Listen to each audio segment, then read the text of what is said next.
पूरी दुनिया में मशहूर, भारत की सबसे बड़ी और पुरानी, राष्ट्रीय और अंतर्राष्ट्रीय पुरस्कारों से सम्मानित नौटंकी लोक संगीत की पहचान गंगा प्रस्तुत करते हैं अपनी नई नौटंकी।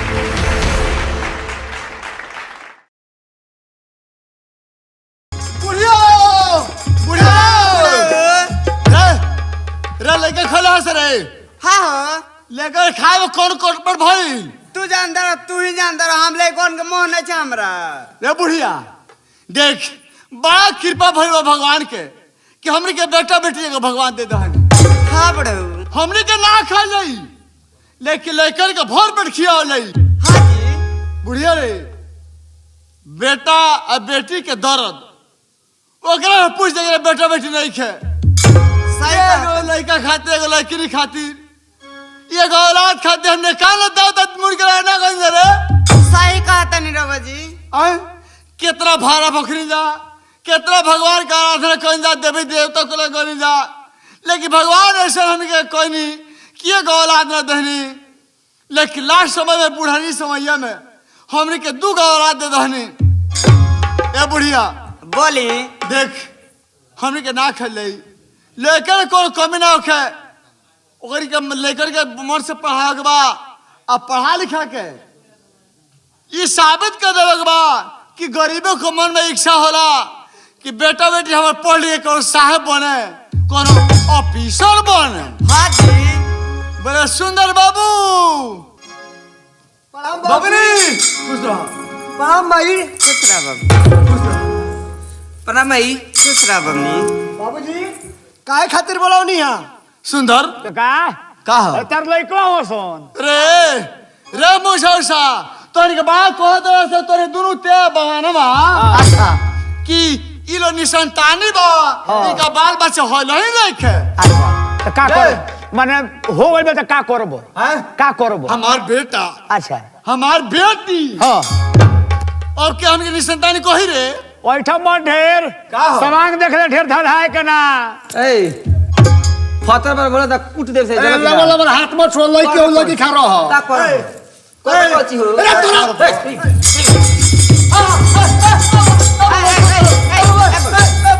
अरे कची रे त काय गरियाला छिय का करे रे? अरे का रे? अरे का हट ना इतना ही बात। हां हट ना बाबूजी हटी ना, छोड़ो बाबू, हटी ना बाबूजी, छोड़ दो छोड़ो।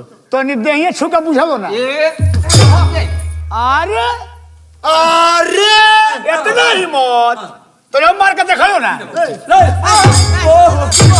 डांडा दी रे साथ दी हो। रे तोरा बाबू छोड़ी ना।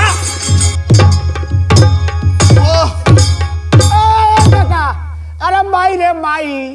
ए बाबा भाई लड़का बड़ा से बाबा गलती कर देला बड़ा सन, हम गलती मानते नहीं। जाए हमारे बाबू, जा जा अपने घर जा। बाहर आदमी बा ये पिटा गोइनी अब बुढ़वा के माफी मांगता। एगो एकर लइका बा सके कि सर में कुछ उमर काहे के धो देला सन। एगो होई सारे हमार लइका बा सारा खियावल डाल बा पिटा दे सारे टुकुर टुकुर देखत। बाबूजी समझा दिला दे करो इधर कुछ उमर काट दे सब। बाबूजी हां गरीब आदमी के से झगड़ा ना करला, एक बात एगो गाली बर्दाश्त कर लेला। अरे रोको, कुछ उम्र का रखलू हो। अरे का हरी तने एकरा मुड़िया मार के देखाबू। रे सरौ तू नहीं हम पिटा दे तेरा मजा होत। तने मार के देखा ना तने। अरे ढेर धाधाइल बानू तो बेटी के इतना चढ़ावल ठीक ना हो। का करे तोरा का काहिया कावना जो खपू हुए दादा। देख बजा मेरा हमार आशीर्वाद रही नु हाँ। तो साझे जाबू पराते मोटर लेके। अब बताई तोर गोला तूर देता नहीं चलिया तोहरे में गलती बा। ढेर बैठा तारो तो तोहरे में गलती बा। समझा दी का तू तोहरे में गलती बा। बैठा तारो थे चुप रह भाई, चुप। लड़का के चाह के मार खियो तारो। बाबूजी कोई दी चल चुपचाप। तोहरे में गलती बा। ढेर सवालिया बन तारो। ए भाई भाई भी चले जा के बात नहीं कह दी। ए ना मन बो ओए ठोती। ए बैठा मत। का करे का करे का करबो? अबे बवाल हो जाई। क्या लगवा अबे 3 घंटा लाठी चल। ना मन बो लड़का बड़ा शॉट। अच्छा तू से बड़ा काले का मुंह धरे बड़ा मार। तोरा लइका का मुंह मोरलो। मारे तारे सौआ धरे तारे हमनी के। जाना मर्द तेरे जा समझा दो लेकर जा अरे समझा दियो जाना मर्द बा ए जात देखी जा अपने घर जा सोहा मत ढेर बंदटिया पो जा अपने घर जा समझा सोहा दो मत ना जा धर जा जाई समझाई ए जा कहता है तो लगवा मोह ओह जब तोर सब झावला फिर मानी तू का चलो ना तो बहिया बात धोखेबाज बड़ा सा हो बाबू रे सीमा चलो चलो हमारे कोगरे बोला ले सब वहीं हट के भाग गए जाई समझाई औरी अरे हमनी के उ मरद हइसन उ मरद कि चढ़ा के जगरे एक बार होइस दिलसन फिर हमनी के पजरा ना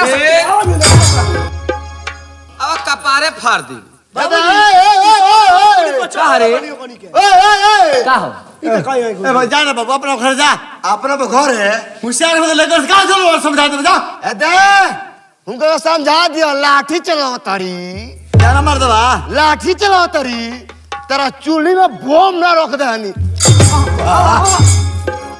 सब रे वो धोके काम घबराओ त इनके तूर दब गोड़वा हूं सुंदर सीमा गरीब आदमी और क्यों से झगड़ा करी तो कहाँ रही बाबूजी इनका उस समय लगा- रखे बाबूजी देखो इनके लोग लाठी बा पैसा बा लाठी और पैसा के बल पर हम गरीब के जिंदगी जियल बड़ी मुश्किल बा बाबूजी एकर माने ही ना भजे गरीब होके ते सबको को अत्याचार सहत रही बाबूजी ए बड़ा दुनिया में जो अत्याचार सहत है ओकरा से बाउर ए बड़ा दुनिया में क्यों नहीं के बाबूजी जे अगर जो लोग जवाब करे होई तो ओकर सवाल देबे के चाहिए आ दे बेटी उठेर बहुत सो मत का करे दे रोहने स्वभाव के कोई पूजा होला अच्छा दे कोई लड़का देखे जाए कोई तो हमनिए के जाव से केतनो बाउर बानी सतो दे तो हम बाबूजी के लगा माई के लगा हम शादी बियाह ना वैसा ना लड़का खोज दे सन हाँ। कि रोते रोते जिंदगी बीती जाई ना तो हम शादी ना करे अरे तू कावना के घर में खपबू ये दादा लगबू हरिया के माई तेरे झिल्ली बीने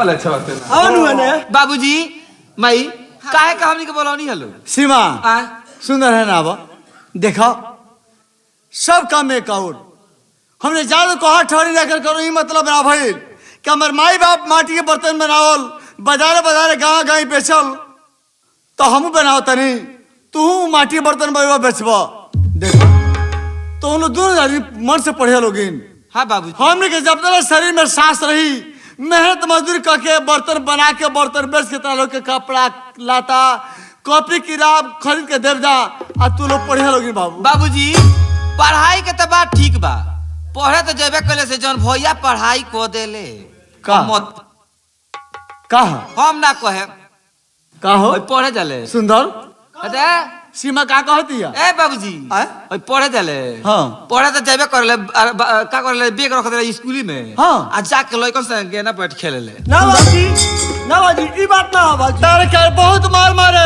ना बाबूजी हम बोल रहा के पढ़िल बाबूजी ई झूठे मार खिवाओ खातिर कहत है हां आ लइकन से का करल हाँ। देखी जनता देखले बड़ू देखल नहीं छी हां ना बाबूजी ई बात ना हो का ई पढ़े जाली नु हाँ। सखी सन के साथे जाके आ स्कूल का पीछे ओका बोका खेलेली ए बाबूजी हमने झूठ बोलते हैं भैया झूठ बोलते हैं सिर में बुढ़िया ने छिक दे न छिक दे मुंह दबाज अपना लड़का का डांटी हमरा छोड़ के मारता है लेको जाती देख लो माई देख लो नहीं क्या होता रे भैया बाप रोहन सिखा ले बेटा के अब महतारी रोहन सिखा ले बेटी के हमार बेटी ठीक नहीं छे रवा जैसे बेटा जैसन बड़ा ते इतना दुलार खो देले बा की पढ़ जाती तो पढ़त रहे ए काका का रे?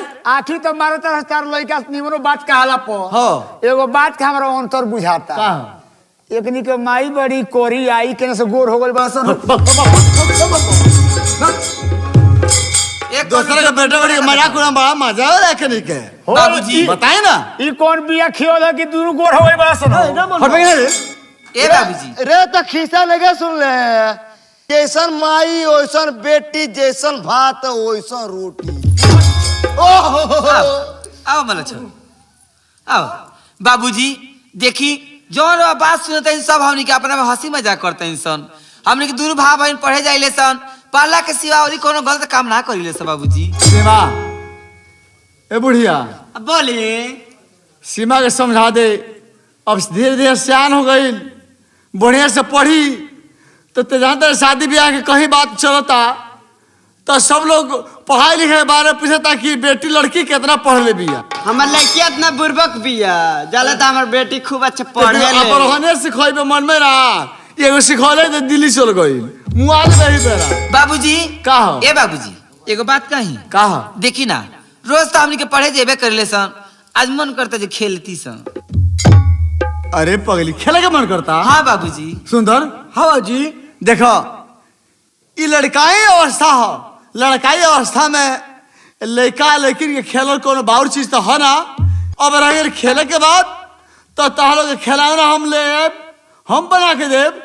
देखो चारों दिशा में खेल लोगे हाँ। लेकिन जो राजा साहब का बगीचा बा पोखरा बा हाँ तो दोनों आदमी को उन्हें नहीं हाँ, खेला। नहीं छे जाए। ठीक है बाबूजी अगर रवा कहते हैं तो और बात जरूर मैं ऐसा नहीं करूँ उन्हें करना जाए से ए बाबूजी आखिर हमने खेला ना कौन चीज देव खिलौना हाँ जाते हमने का चाहिए बाबूजी मान लीजिए हमने गरीब आदमी मानसन 10 गो रुपया बा ना जितना नया खिलौना किने लेकिन ए बाबूजी जात के कोहार है सनू हाँ हाँ हाँ बाबूजी हमने करा माटी के घोड़ा बना के दी आ सूत के लगाव बांध के दे दी हमने के वैसे खेले सा सीमा देख राजा महाराजा धनी मनी घर के लोग प्लास्टिक के गुड़िया से खेलेला प्लास्टिक के खिलौने से खेलेला लेकिन हम जात के कोहा ठहरनी और हमारे हाथ में कलाकारी बा। हाँ बाबूजी सीमा आज हम अपने हाथ से माटी के घोड़ा सूत के लगाम बना के देव जे देखते रह बोलोगी आ खेलते रह बोलोगी। सीमा सुंदर हम अबे माटी के घोड़ा और सूत के लगाम लिया के देते नहीं बुढ़िया रे। हाँ बोली चल माटी घोड़ा सूत के लगाम लेके दिया चली सुनात रहे लो। ए बुढ़ा हमारे दोनों बच्चा अपने खुश बाड़ा से नहीं खेला ना चले के बनावल जा। तो पुरानिया नया के बात कइलो हनु हाँ तो रास्ता पकड़ी नार अब बूढ़ी समय के बियाह दोसरा खाती होला। जा जा जा अपना घर जा जा जा अपना घर जा। जाए बाबूजी हमने हमरा- खिलौना लेके आई हमारे महाराज से सती केहू के महाराज होई का ना ना बाप रे भाई ई नर्मदा ही हो। ए बाबूजी हाँ? जाए खिलौना लेके आई तनी बड़ी सती बड़ी किंगा रोहन के पूरा श्रीपुर बाजार में हल्ला बा। फट गए ये देखी ना बाबूजी बाबूजी जाए खिलौना लेके आई रे बुढ़िया हाँ बोली आओ ले आओ खिलाओ ना मां चले। आओ बाप मर के चल चल भैया ए भैया हाँ शिवा। आज बड़ी खुशी की बात है जब बाबूजी हम आई हमनी के खेले खाती खिलौना देता नहीं लो हाँ भैया आज पढ़े ना जाए ले काल पढ़े चल लेकिन आज खिलौना से खेल के तब चल रही आज खेला जाए पढ़े ना जाए ले ना सुंदर हाँ जी हाय माटी के घोड़ा और सूत के लगाम सुंदर बानू बाबूजी बाबूजी हाय देख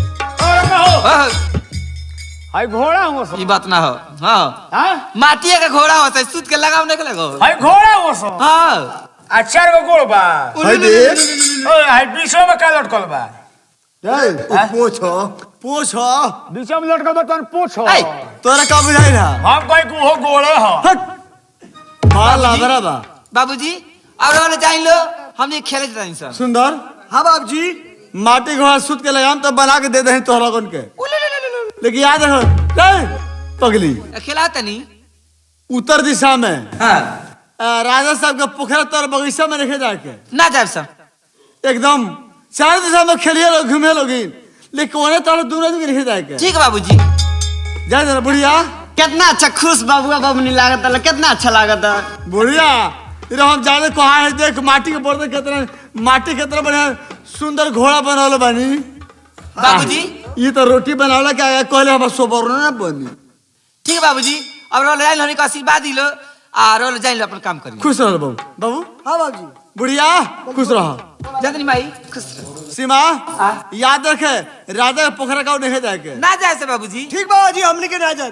चला बुढ़िया कहाँ जी अकेले जेबू साथे चलो हरिया रात में चुरली बड़ी से रास्ता में चली बाबू आओ भैया हाँ सीमा ए भैया बाबूजी या माई हमनी कहनी हो जे सब जगह खेले जे लो राजा के पोखरा के बगीचा के लगे खेले मन जी हलो लेकिन ए भैया हमारा इच्छा करता है आखिर बाबूजी या माई हमनी काहे मना करनी जे राजा के पोखरा तो लगे मन जी हलो ओमे कौन राज बा कौन राज बा आ राज देखे खातिर हमनी के आज राजे के पोखरा तो खेले चल रही हाँ सीमा तो लोग नहीं जानो ना ए तू ना जानो ना बे मजे राजा का पोखरा में इंदिरासन के जगह मिलेला इतना सुंदर बका इतना सुंदर भैया हाँ? आज वही जा चल रही चल देखा भैया जे के भगवान ना बिगाड़े लोग के बिगड़ला बिगड़ी ना बनावे लेके आदमी या बिगाड़े लेके आदमी।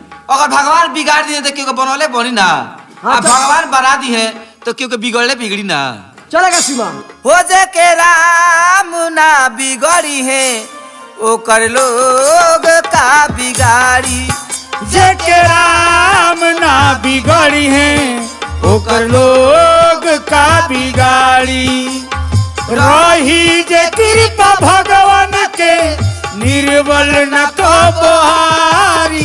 जेके राम ना बिगड़ी है ओ कर लोग का बिगाड़ी। जेके राम ना बिगड़ी है ओ कर लोग का बिगाड़ी। हरदम त बुरा चाहेला दुनिया में हो मुदैया। ईश्वर के बिना मर्जी के डोले लना पतैया।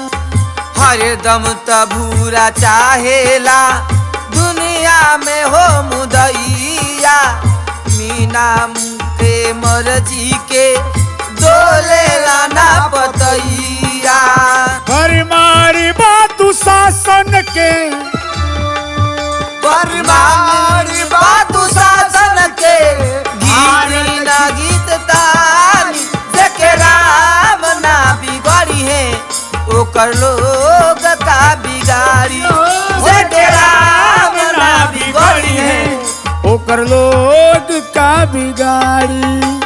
परेशान भले होला मन दुश्मन के दाव से।